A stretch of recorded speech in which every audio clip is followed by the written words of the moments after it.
Muy buenos días, aquí estamos iniciando una nueva jornada con el programa Ecos de la Memoria, la posibilidad de encontrarnos con momentos, con personajes, con hechos de la historia de Pereira que de alguna manera tenemos que revisar para reencontrarnos y para entender cómo ha sido el desarrollo de nuestra ciudad durante los últimos años. Seguramente los últimos 50, 60 años, porque eso es parte fundamental de nuestra historia, reconocernos, saber qué se ha hecho, quiénes han sido los protagonistas, qué han dejado y qué ha pasado con ese legado. José Daniel Trujillo es nuestro compañero, como todos los martes aquí en Ecos de la Memoria. Muy buen día. Juan Antonio, muy buen día. Mire usted cómo Ecos de la Memoria va creciendo no solamente de audiencia, sino que vamos encontrando en el día a día personajes importantísimos en la vida política, administrativa, empresarial, inclusive gremial de la ciudad. Y nuestro entrevistado del día de hoy reúne todas esas condiciones. Persona vinculada al sector privado, al sector gremial, al sector público, al sector cívico, de tal manera que seguramente vamos a tener una muy buena entrevista, porque nuestro entrevistado nos va a recrear con momentos, personajes, lugares de la Pereira que rememoramos en este tipo de programas. Exactamente. Es César Alberto Salazar Duque, nuestro invitado de hoy, una persona con profundo raigambre en la ciudad, vinculado con su familia, con la actividad comercial durante mucho tiempo. Fue una persona que prestó sus servicios como director de planeación en el municipio de Pereira, fue alcalde encargado de la ciudad de Pereira, presidente de la Junta Directiva de la Cámara de Comercio y también su presidente ejecutivo durante aproximadamente 6 años. Compartió esa labor en el servicio público, también con la actividad gremial, y es una persona que, aunque esté desde la baranda, sigue muy interesado en el acontecer de ciudad, y es la persona a la que saludamos en esta mañana en Ecos de la Memoria. Doctor César, de verdad muy complacidos de tenerlo con nosotros en esta cabina de Ecos 1360 Radio. Yo pues quiero agradecerles no solo a Juan Antonio Ruiz, sino a José Daniel Trujillo por esta invitación a un programa que desde que lo vi la primera vez me parece que le estaba haciendo falta a Pereira, porque es bueno conocer de muchas personas situaciones y realidades que se vivieron y se conozcan con honestidad. O sea, no hoy en día, y después de 30 o 40 o 50 o 60 años que han pasado, pues vale la pena oírlas y saber que ha habido muchas personas en Pereira que han trabajado por el bienestar y por el crecimiento de la ciudad.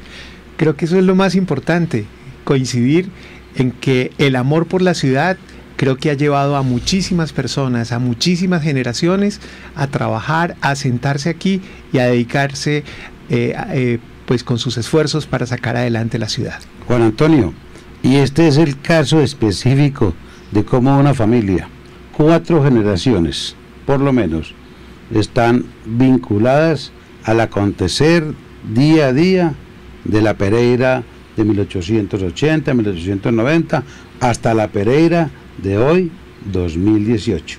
Creo que en la medida en que vamos desarrollando la charla, este conversatorio con César Alberto, vamos a ir descubriendo esos personajes, esos ancestros, y cómo la familia va no solamente arraigándose en este terruño tan querido para todos nosotros, sino que va constituyendo empresa y siendo un bastión moral y una fortaleza comercial digno y encomiable para destacar entre las familias pereiranas.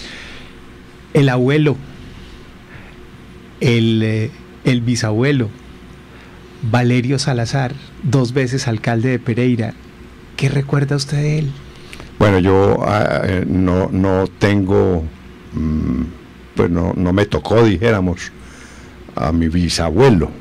Le tocó de oídas. De oídas.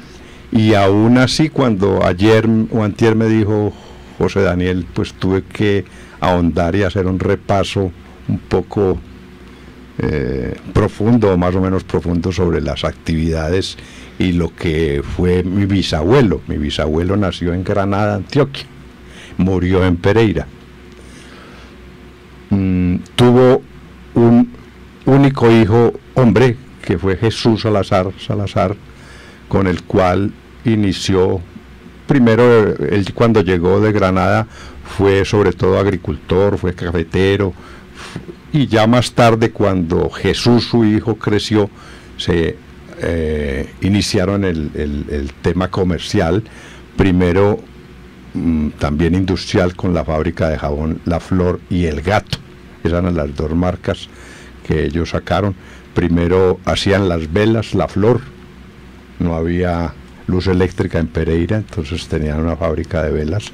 Estamos hablando de los primeros años del siglo XX. Del siglo XX, estamos hablando de que en el año... Sí, en los primeros años... Debe ser anterior a 1914, 1915, que es cuando se establece la primera planta eléctrica en la ciudad de Pereira, ubicada en el sector cercano al puente Mosquera. Exacto. Correcto. Y que se dan ya las primeras conexiones del servicio de energía eléctrica en las casas. Entonces, la fábrica de jabón La Flor, ¿quiénes eran dueños? Era una firma que se llamaba Valerio Salazar e Hijo. El hijo era Jesús. Valerio fue alcalde de Pereira 2 veces, como tú lo dijiste ahora, en 1904 y en 1921. Jesús fue concejal de Pereira, fue un comerciante, después continuó con la industria jabonera, hasta que hubo que cerrarla, porque hubo un momento en que, y esa es una anécdota, un pariente le dijo: yo voy para Europa, le puedo comprar la maquinaria para que usted siga pudiendo hacer jabones ya del tipo que se hacía, que eran inyectados. Y él les dijo: si ustedes como hijo quieren hacer esa inversión, háganla, yo no la hago. La competencia era con quien hoy todavía está, que es el jabón azul, el de cuadro grande. Sí. Esa era la competencia fuerte. Pero jabón La Flor se vendía en todo el occidente de Risaralda, en parte de Caldas. Fue la primera industria de jabones en esta zona. César Alberto, yo le confieso que desde hace 55 años en mi mente está grabada jabón La Flor, porque en estos pueblos, como usted lo acaba de decir, solamente la gente consumía jabón La Flor. Era una marca ícono en toda la región. Santuario, Apía, no, el viejo Caldas, o sea, todo Caldas, Salamina, todo Pácora, Manizales, Armenia, incluía el norte del Valle del Cauca, Cartago, los pueblos cordilleranos como la Argelia, el Águila, etcétera, etcétera. Pero entonces, la planta, la factoría, llamémosla así, de jabón La Flor, debió haber sido en sus principios, en sus orígenes, algo muy rudimentario, muy elemental. ¿Por qué no nos recrea cómo funcionaba, quién administraba, de cuál era la materia prima de la cual se servía la factoría para producir jabón La Flor? A ver, la fábrica de jabón La Flor siempre estuvo situada en la carrera octava, calle 9. Ahí era un cuarto de cuadra de manzana, perdón.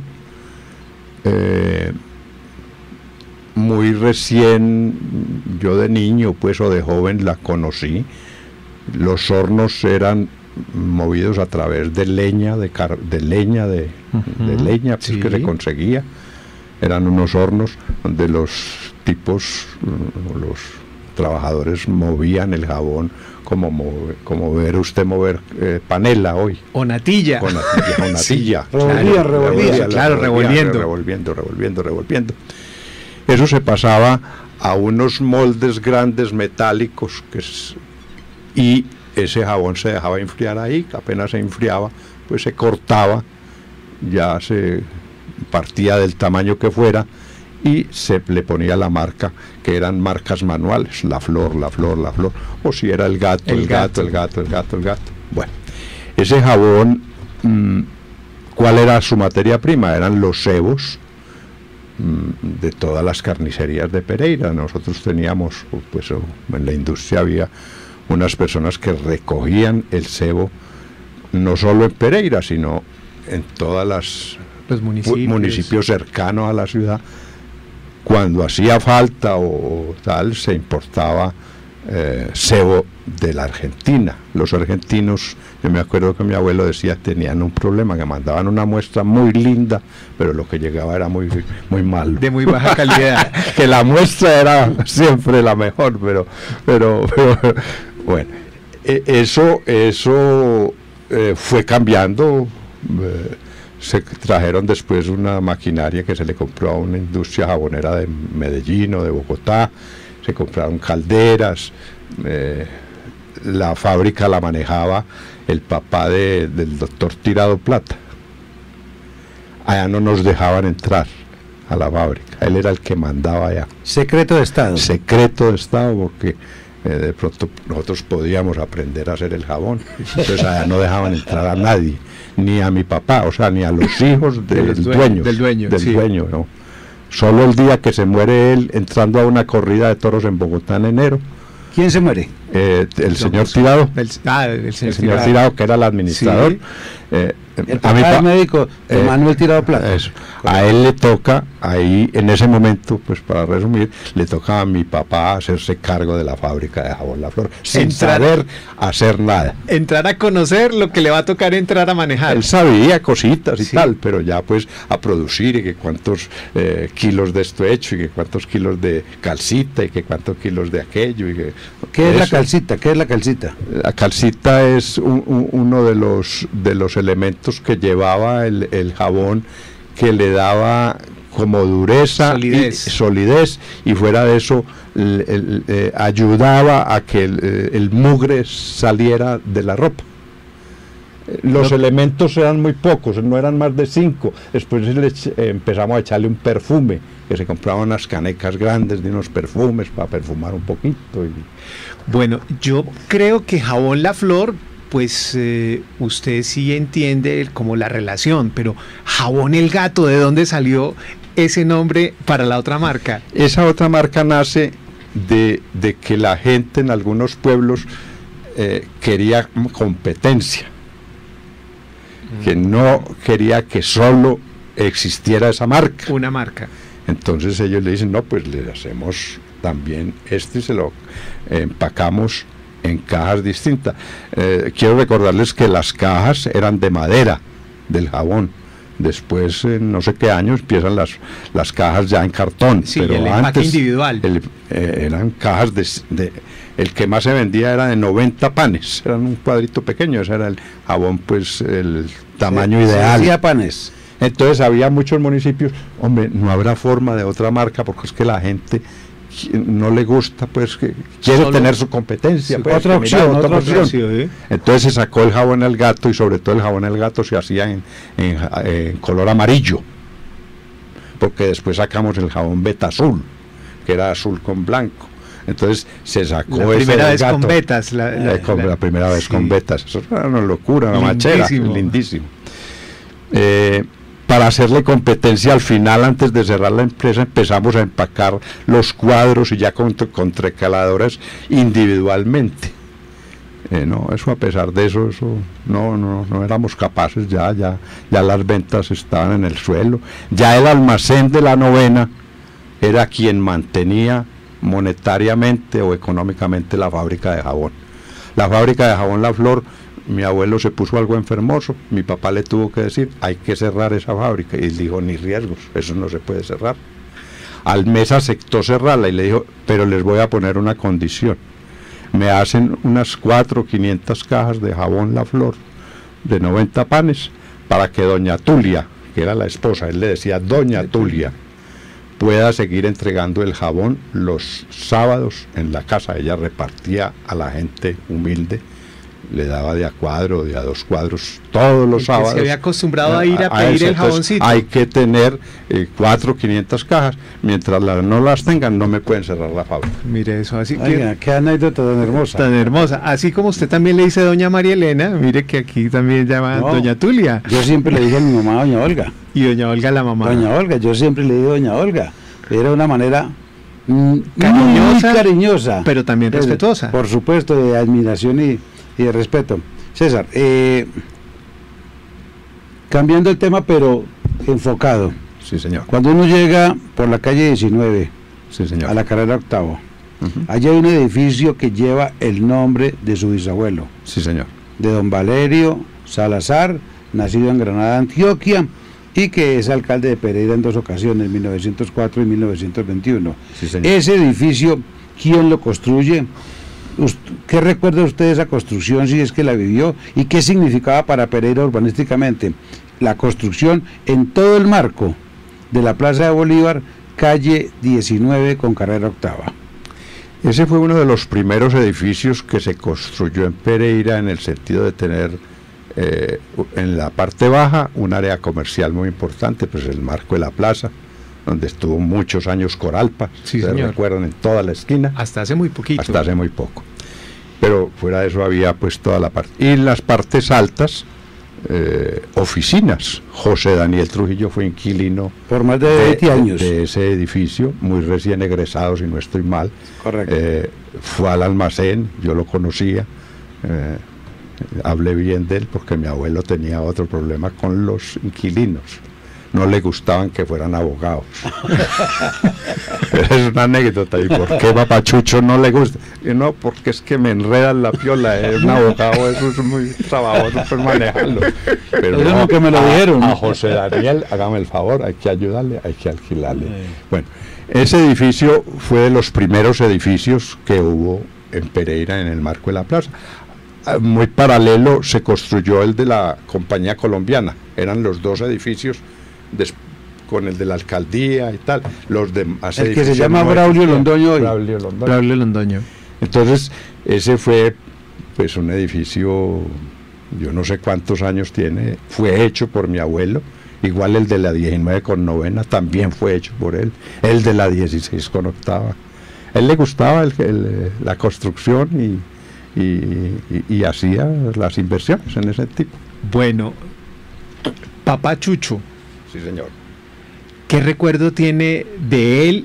Además que fue una marca emblemática en toda la que en alguna vez mencionamos, el centro comercial de Pereira, que era los alrededores de la Galería Central, entre novena y 10 y entre 16 y 17.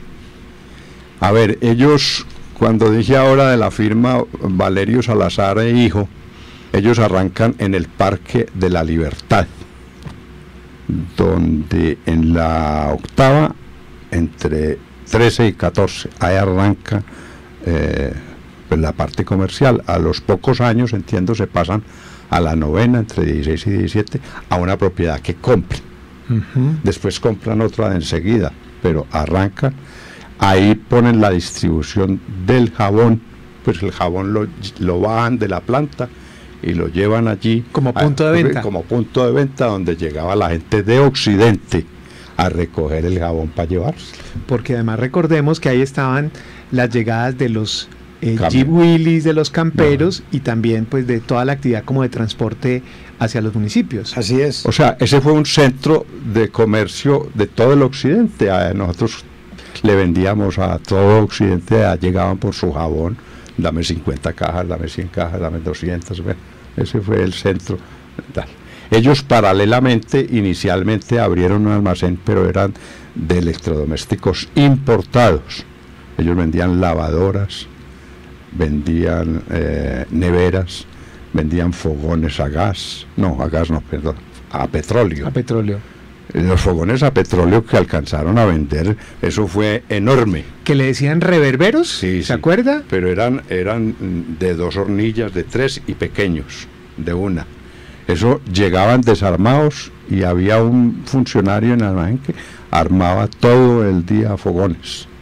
Y después los 2 almacenes que se crea el otro, Jesús Alara y hijos, que ya es más de los hijos, empiezan a cambiar todos al tema de materiales de construcción, que también allí yo, pues cuando salí de la universidad, ya estaban cambiados a materiales de construcción. Todavía existía la bodega de jabones La Flor y el Gato. Mire qué hermoso, José Daniel, cómo con el relato vamos viendo también cómo va cambiando la ciudad y cuáles son las necesidades que se van dando. Cuando usted empieza a traer neveras, calentadores, reverberos, pues los fogones de querosene. Sí, de querosene. Eso demuestra qué tipo de mercado, qué tipo de crecimiento va teniendo la ciudad según sus exigencias y según sus momentos. Sí, es que es muy importante destacar la presencia de Gesalazar y de los anteriores establecimientos públicos en un sitio tan neurálgico de la ciudad como es la Carrera Novena, no solamente porque la Galería Central quedaba al frente, sino porque es el epicentro de los negocios y la interacción de Pereira con todos los municipios aledaños. O sea, el foco de referencia es allí. Yo recuerdo que todavía en el año 70 la flota occidental quedaba en toda la 17, ahí abajito, y muchos hoteles ya estaban allí establecidos. Entonces creo que con muy buen sentido comercial. Las farmacias se establecieron allí. Esa cuadra de la Novena entre 16 y 17 y la cuadra de la calle 16 entre Octava y Novena, con esas construcciones de 2 pisos, esas fachadas tan hermosas, pues nos muestra una ciudad muy pujante. Inclusive alguna vez yo traje un estudioso del tema municipal y él me decía que él se maravillaba que Pereira fuese ciudad y pueblo simultáneamente. El movimiento de las carretillas para ese entonces, pues funcionaron todavía hasta el año 70 y pico, la flota campeona con sus camperos Willis, la occidental allí abajo, la Arauca un poquito más allá. O sea, esa es una ebullición de vida citadina, comercial, muy interesante. Fíjate, José Daniel, y a ti, Juan Antonio, en el libro de los 90 años de la Cámara, hay muchas de esas actividades que no fueron mencionadas, y ese fue un olvido catastrófico para mí. No por lo nuestro, pero es que ese sitio, como dicen ustedes, fue un referente comercial importantísimo. Germán Garcés, la cigarrería Playa, la tipografía mundial de los Lemus, de los suegros del director de ese entonces de la Cámara, no salir en ese libro, o sea, cosas. La galería, hasta cuando se quemó la primera vez, se quemó 2 veces, porque la galería se quemó primero cuando era de Bareque, que se quema toda, de Bareque se quema toda, y después hay otro incendio ya cuando la habían construido, pues un poquito. En la administración de Octavio Mejía Marulanda se incendia por segunda vez. Hay una anécdota, yo no la he podido corroborar, pero muy simpática, que el comandante de bomberos de ese entonces se presentó ante el alcalde y le dijo que le daba parte, que se acababa ya de apagar el incendio de la galería, y el alcalde le dijo: y usted queda destituido, porque es que esto es un incendio cívico que estamos esperando hace mucho tiempo. Claro. ¿Cómo vamos a renovar esa galería si usted está pagando ese incendio de un rancho viejo? Era imposible. De eso hay otra anécdota familiar de los Salazares, que cuando se fue a tumbar la galería, el alcalde de ese entonces, que era Luis Alberto Duque, no, el que le siguió después de Duque, Ernesto, Martelena, o antes fue Juan Manuel Arango. Juan Manuel Arango Duque, me dice un día: oiga, ¿por qué no habla con su familia, los Salazares, a ver si desisten de que nosotros le podamos cambiar el uso a la galería? Y le dije: no, por mí cuente con el mío, pero yo no puedo recoger a 150 Salazares o 200 a decirles que desistan de eso. Si es que en realidad nosotros o los anteriores, Valerio Salazar, con otra gente donaron esa tierra para la galería, yo no puedo desistir. Yo desisto de lo mío, pero de lo demás no. ¿Usted en algún momento, cuando se fue a estudiar, pensó que iba a regresar a Pereira? ¿Era la idea de quienes se iban a estudiar, a prepararse en algunas carreras que de pronto no había en la ciudad, pero siempre la idea era volver a Pereira? Siempre. Yo nunca quise irse de Pereira, ni quiero irme, y ojalá pues pudiera morir aquí. Pereira es una ciudad encantadora, con todos los problemas que tiene y ha tenido, pero así la quiero, y en ella he vivido, y la seguiré queriendo, y he trabajado por ella en muchos aspectos. César Alberto, hay un aspecto muy importante en la vida religiosa de la ciudad. Pensaría que después de Mompox y Popayán, la Semana Santa en Pereira es tal vez la tercera más importante de Colombia. La importancia, la religiosidad, la belleza de cada uno de los días, de los pasos. Y su familia, y particularmente usted, ha estado muy vinculado a esa Semana Santa. Yo hasta supe por ahí que usted tenía el honroso cargo de síndico. ¿Por qué no le contamos a los oyentes síndico de qué? ¿Qué pasos? ¿Cómo funcionaba esa Semana Santa en su época? ¿Continúa aún allí o ya le cedió el paso a un pariente, a un hijo? Correcto. José Daniel, es bueno mencionar que la Semana Santa Pereira, y lo que es hoy, ha sido a través de la vida, y lo que tú dices que puede ser la tercera o cuarta, pongamos la tercera para no bajarle mucho, sí, en importancia, la trajo el doctor Hurtado Sarria. Alfonso Hurtado era de Popayán. Sí, señor. Entonces él, me acuerdo porque mi papá, el día que lo disfrazaban, y digo yo disfrazaba porque él fue primero carguero que yo, lógicamente yo le recibí después el paso a mi papá, al principio era cargueros con alpargatas. El traje era mismo, la misma capucha, la cinta transversal, todo eso. Nosotros por muchos años fuimos los encargados o los síndicos en familia del paso de la Dolorosa. La Dolorosa pues es la Virgen grande, bonita, sí, tal. Un Viernes Santo. Sale los viernes y los sábados. Y los sábados también. Correcto. Los viernes acompañando al Santo Sepulcro, porque ese día se muere, y el sábado pues es la resurrección. Ya en su soledad el sábado. En la soledad, así se llama.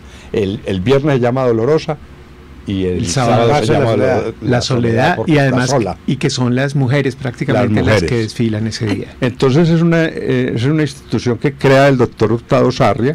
Inicialmente quien le dio un apoyo total fue el obispo de ese entonces, Baltasar Álvarez. Primer obispo de la ciudad. Tengo, si no se me ha perdido, la película que mi papá filmó de cuando llegó Baltasar Álvarez a Pereira, Rojas Pinilla. Tengo varias historias de esas. Bueno, entonces él le dio todo el apoyo a crecer esa Semana porque Santa. Las procesiones en Pereira no las hacía la iglesia catedral, los hacían eran los claretianos. La iglesia y la Uribe, la Dolorosa de la Valvanera, mucha gente dice que es más bonita que la de la Pobreza. Yo la conozco, es muy bonita también. Yo fui carguero 38 años. Me retiré porque ya era hora. La edad no da. El hombro no da. Y le entregué mi cargo a mi hijo Andrés. Y todos hemos sido cargueros y ahí van entregando. En esa Virgen también cargó mucha gente conocida, pues, prestante. Mire los recuerdos que se mueven en este espacio. Pero César no nos contó qué es ser síndico. Síndico es quien está pendiente de que la Virgen esté bonita, que esté ir 8 días antes de la procesión o 10 a ver dónde está, que esté bien guardada, que no se haya quebrado las manos, que dónde están las túnicas, que si hay que mandarlas a lavar, que hay que mandarlas a planchar. El hilo de la Dolorosa lo trajo Monseñor Álvarez Restrepo de España, hilo de oro, y bordado por las adoratrices de Pereira. Ese manto, esa belleza de manto, fue bordado por la doratriz, entonces había que mirar dónde estaba el manto, porque a veces nos cambiaban las madres o las monjas que manejaban allá todo eso. ¿Y dónde está Sor María? No, pues Sor María ya se fue hace 6 meses, ¿y dónde nos dejaría las cosas? Entonces el síndico encargaba de eso y de que el día de la procesión estuviera bien armada la Virgen, que tuviera el arreglo de flores. Era el que marcaba el paso, 1, 2, 3, usted arranca y uno solo para parar. Bueno, ese era el oficio del síndico. Bueno, recogerle el billete también para pagar pues todos los adornos y todo eso. Y bueno, en la segunda parte del programa hablaremos de cuando César Alberto Salazar fue síndico, pero de la ciudad de Pereira, alcalde de los pereiranos. Ya volvemos.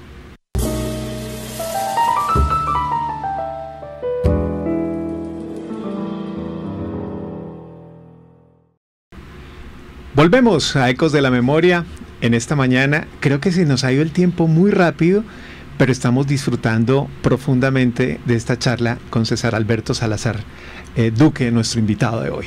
¿Por qué no le contamos a los oyentes, antes de continuar con César Alberto, en qué posición quedó la Semana Santa de Pereira en el año 2017? Pues tengo información muy reciente. De primera mano.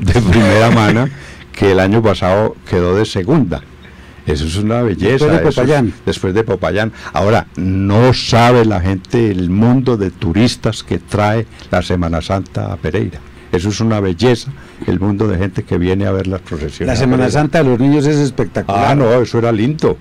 Esa la iniciaron, fue en la iglesia que había en la 18 entre Cuarta y Quinta. Calle 19 entre Cuarta y Quinta. Allá la inició el padre, que no me acuerdo cómo eran los niños. Mi hijo arrancó también cargando a los santos. Haciendo escuela. Y eran pues sí, unas bellezas de procesiones muy lindas también. Bueno, el momento en que usted ya empieza a prestar el servicio público, vincularse con la administración, a entender que, bueno, si usted se formó y tuvo la oportunidad de estudiar, pues también tenía que ayudar a que ese conocimiento sirviera para el crecimiento de la ciudad. A ver, yo recuerdo que ese tema se lo debo a Arcesio Muñoz, el llegar a los gremios. Uh-huh. Yo fui primero de la junta directiva de Acopi, Risaralda, porque yo era el que manejaba la fábrica de jabón La Flor y éramos afiliados a Acopi. Entonces fui de la junta y de toda la vida con Acopi. Entonces él me llamó una vez y me dijo, venga que lo necesito aquí en la junta. Entonces yo me fui a la junta de Acopi, fui presidente de la Acopi, ayudé a conseguirle sede a Acopi que no tenía. Bueno, eso hicimos muchas, y de allí empezó pues como ese espíritu gremial. Yo estuve después en el Consejo Municipal, pues si vamos más o menos consecuencia, yo fui concejal 3 veces. En los años 80. Pero hay que contarle a los oyentes, ¿a nombre de quién? A nombre de Unificación Conservadora, siempre. Yo de ahí no me moví, ni me he movido. Fui 3 veces concejal. Que eran periodos de 2 años. Y lo digo con gratuitamente. Y lo digo con mucho. Yo siempre termino. Fui 3 veces concejal, pero cuando no pagaban. Empezábamos a trabajar a las 5 o 6 de la tarde hasta la 1, 2, 3, 4 de la mañana. Siendo concejal, me nombran en la Cámara de Comercio. O sea, paréntesis, me nombran presidente ejecutivo. Uh-huh. Para reemplazar a Fabio Amaya. A Fabio Amaya, que llevaba 20 años. Que llevaba 20 años Yo era miembro en ese momento de la Junta Directiva de la Cámara. ¿Fue presidente también? Varias veces. Con una ventaja, en la Cámara en ese entonces usted no podía repetir en la presidencia de Junta sino 2 años consecutivos. Podía descansar 1 o 2 y volver. Uh-huh. Ahora no, yo no sé en qué momento les dio la locura de que el presidente ejecutivo puede ser vitalicio. Eso, yo estoy trabajando ese tema como otros que hay mucha gente que ya tiene que registrarse en la Cámara de Comercio, pero no puede participar en las elecciones. Eso me parece a mí que no debe ser. Pero bueno, ese es tema de otro costal. Allí estuve en la Cámara de Comercio manejándola en la parte administrativa, pues, o presidente ejecutivo 7 años. Hicimos mucha labor. Yo en la Cámara, después de pasarnos de aquí el edificio antiguo, el primero, de la séptima entre a la 16 23 y 17. a la sede donde era Valer, ya estaba muy metido. A mí me tocó toda la construcción del edificio de la 23, El actual. el actual donde está la sede. Me tocó iniciar el proceso del centro de exposiciones, que para mí se llama el Cinex, El hoy Cinex. se llama distinto, Sí, señor. pero en la placa ya yo veo, y esa es una anécdota que tengo y se la he dicho ahora a Daniel, yo no veo si es que lo actual lo construyeron en el aire. No aparece quién compró la tierra, ni qué administración, ni qué nada. Los primeros recursos que se Se generaron. generaron, todo eso. ¿Cómo se compraron? Fabio Amaya compró 40.000 metros. Sí, yo ya estaba en la Junta. Se le compra a la familia Cortés. Cortés 40.000 metros a 15.000 pesos el metro. Fabio Amaya paga 300 que teníamos de haber vendido el centro de exposiciones del Hotel Meliá. Exactamente. Que entre 2 personas fuimos a Bogotá a venderle eso al hombre fuerte del grupo. Nos sentamos y hicimos el negocio, se le vendió, no recuerdo la cuantía, pero Fabio Amaya con esos 300 millones que creo que salieron de allá, le pisó el negocio. Yo recibo pues ese negocio y empiezo a trabajar, pero digo yo que no sé por qué en las placas parece que eso, como le dije a alguien, hubiera nacido en el aire. Eso desde allá viene el trabajo. Lo que hay enterrado en plata debajo de esa tierra es la canalización de un poco de aguas grandes. Ahí hicimos una inversión grande. En lo que se llama Expo Futuro. En lo que se llama Expo Futuro. Yo quise crecerlo, me conseguí un aliado que era pues la empresa que manejaba pues las tierras del estadio y todo eso. Ellos se asociaron. Cuando yo ya salí, ellos volvieron, ese negocio lo cancelaron y siguieron trabajando sobre los 40.000 metros. Esa es más o menos la historia. Yo creo que eso ha partido la vida de Pereira en la parte urbanística y no solo urbanística sino turística. Claro, el turismo de convenciones que es tan representativo y tan bueno, que eso genera muchos ingresos, porque normalmente vienen con las señoras y entonces el tipo se queda allá conversando y la señora la mandan con el billete a gastar a los almacenes. Yo quisiera, Juan Antonio, es que yo estoy muy nostálgico hoy, nostálgico de la Pereira del ayer, y yo quisiera devolverme un poco porque el tiempo ya empieza, la dictadura del reloj ya empieza a indicarnos que el programa está próximo a terminar. Pero es que ahora, mientras venía caminando por la carrera séptima, disfruté la compañía de César Alberto Salazar, cuando en una sola cuadra, la carrera séptima, entre 16 y 15, César Alberto me empezó a decir, aquí quedaba, esta casa era de la familia tal, mire qué fachada tan hermosa en esta casa. Y es que nosotros caminamos por las calles de Pereira, pero vamos como absortos, vamos embebidos en nuestras preocupaciones y desconocemos, no miramos bien esa arquitectura, esas fachadas, esos portones que hay en esta calle. Primero, no miramos para arriba y segundo, la mayoría de veces estamos mirando el celular. Entonces, César, entonces carrera séptima entre calles de 16 y quinta, ¿qué familia recuerda? Y 15, ¿qué familia recuerda en la carrera séptima entre calles 16 y 15? Que ahí están todavía como testigos de la historia esas construcciones donde habitaron familias muy preclaras de esta ciudad. Pues está el Instituto Caldas de don Juan Suárez Zorrilla en la 15, ahí está todavía la casa donde era el colegio. Un establecimiento de bachillerato. De bachillerato de don Juan Suárez Zorrilla, que vivía a la vuelta, enseguida del páramo, a 2 casas más, ahí está esa casa que recién la vendieron los herederos. está la casa de los Londoño Marulanda. Ahí está. Pero la bonita que te mostré, es que no recuerdo en este momento, era... donde hoy está una Magicolor. Magicolor, es una belleza. Sí. Yo hasta donde sé, volviendo un poquito a esas anécdotas que dice José Daniel, que le recuerdan con...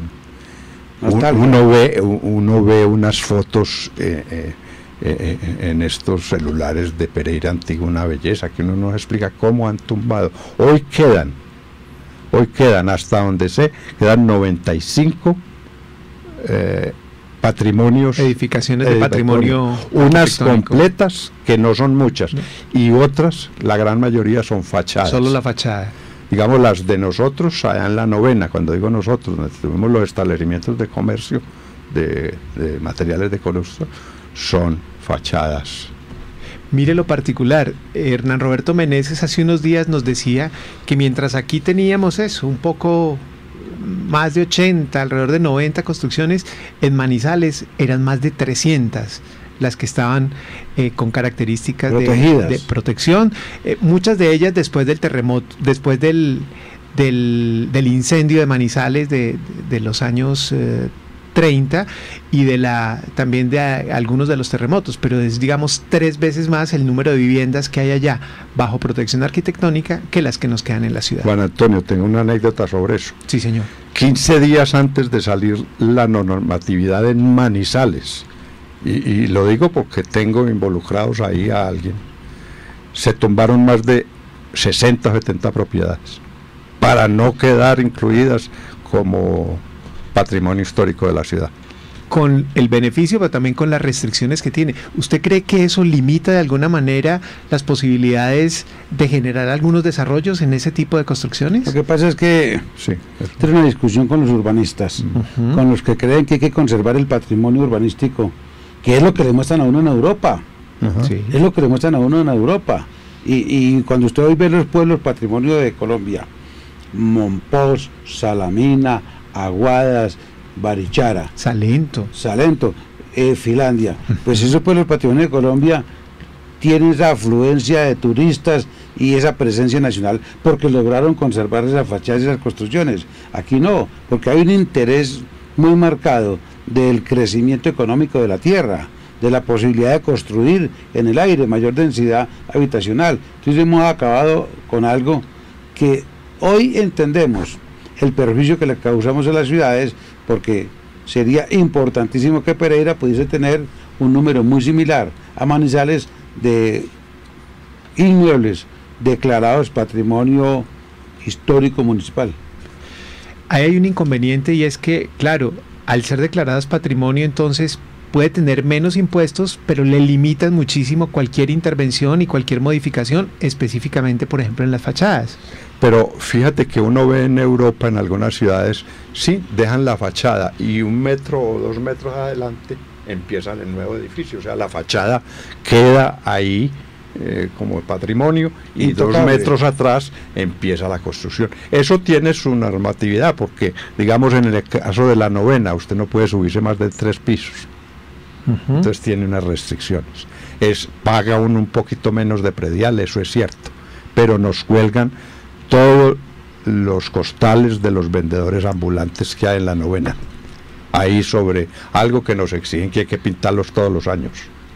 Ahí están colgados los costales y llevo 5 años tratando de que eso lo quiten, no lo quitan de ahí están, y es patrimonio histórico casi toda la cuadra, porque después siguen lo de Héctor Giraldo, lo de Jairo Giraldo, pero la vida es esa. Hay que tolerarla. La vida es esa. Le llama a uno la atención en esta zona de la Novena a la que nos hemos referido, la presencia del Hotel 1. Usted tuvo la oportunidad de visitarlo una vez ahí en una de las propiedades de Héctor Giraldo.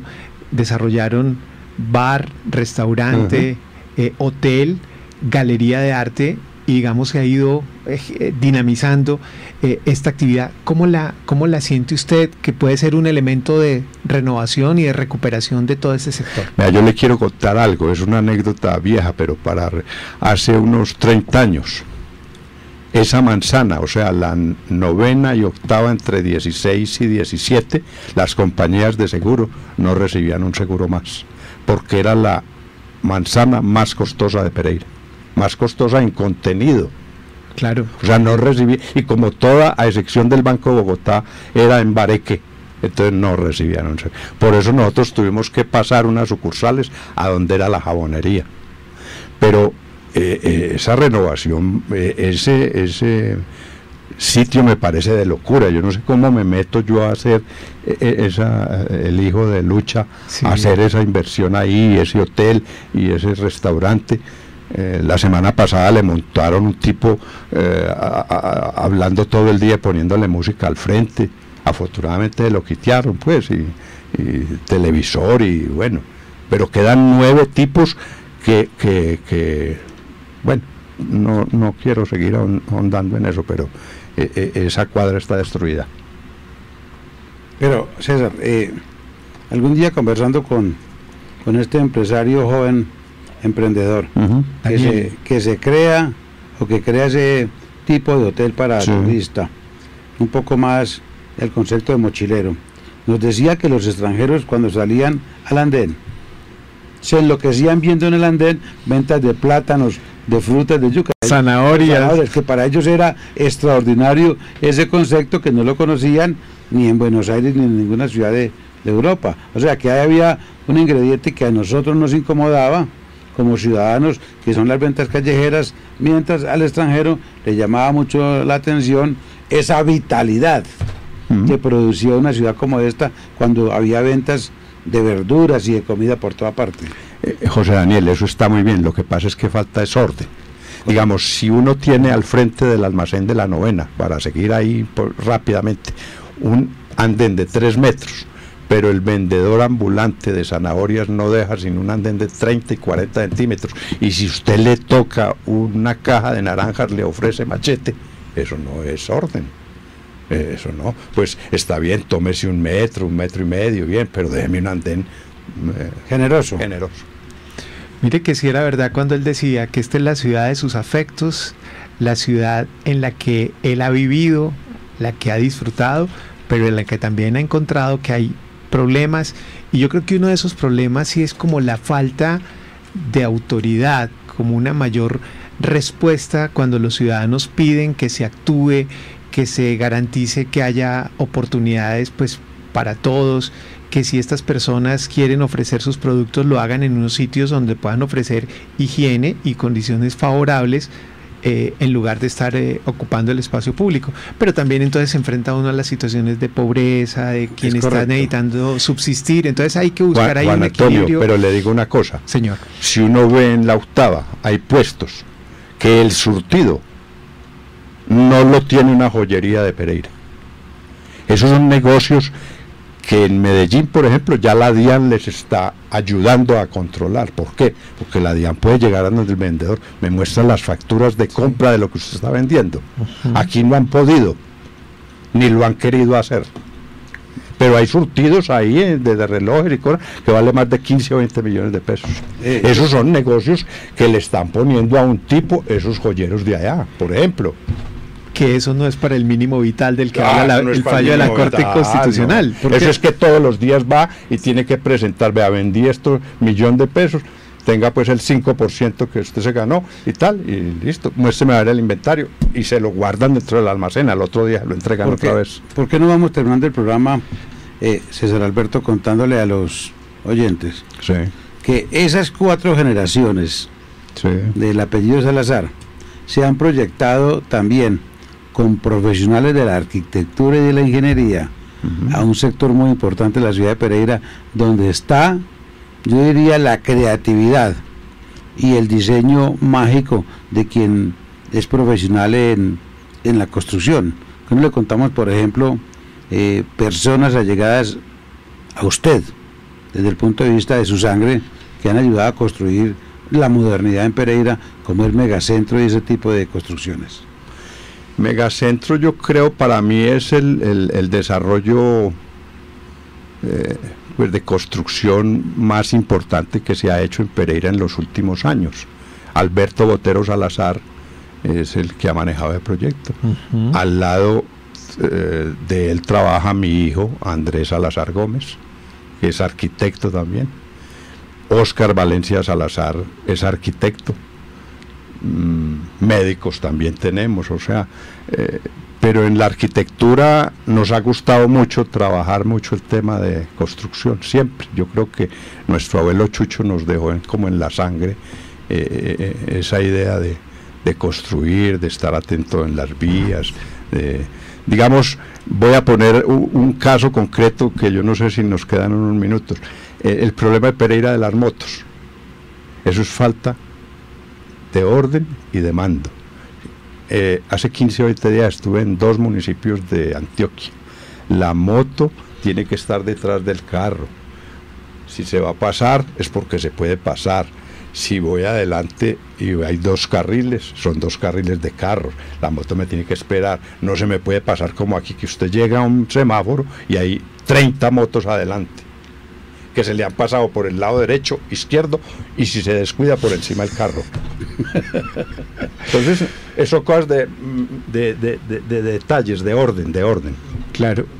Yo creo que aprovechemos para hacerle la invitación a César. Seguramente habrá una oportunidad dentro de algunos días o semanas para volverlo a tener, porque son muchos los temas que se pueden abordar, pero sobre todo me encanta una persona que, aunque ha estado en el último tiempo aparentemente distante de las decisiones administrativas y gremiales, es una persona que siente profundamente el amor por la ciudad en la que ha vivido y ha dedicado sus mejores años. Es una entrevista muy coloquial, muy familiar, muy pegada al detalle en lo que ha significado la construcción, no solamente del tejido social, porque Jabón La Flor era una empresa que generaba empleo, mucho. Ferretería G. Salazar, mucho. La misma construcción del edificio de Valerio Salazar en la calle 19 entre 8ª y 9ª y las otras construcciones. He aquí un ejemplo de cómo una familia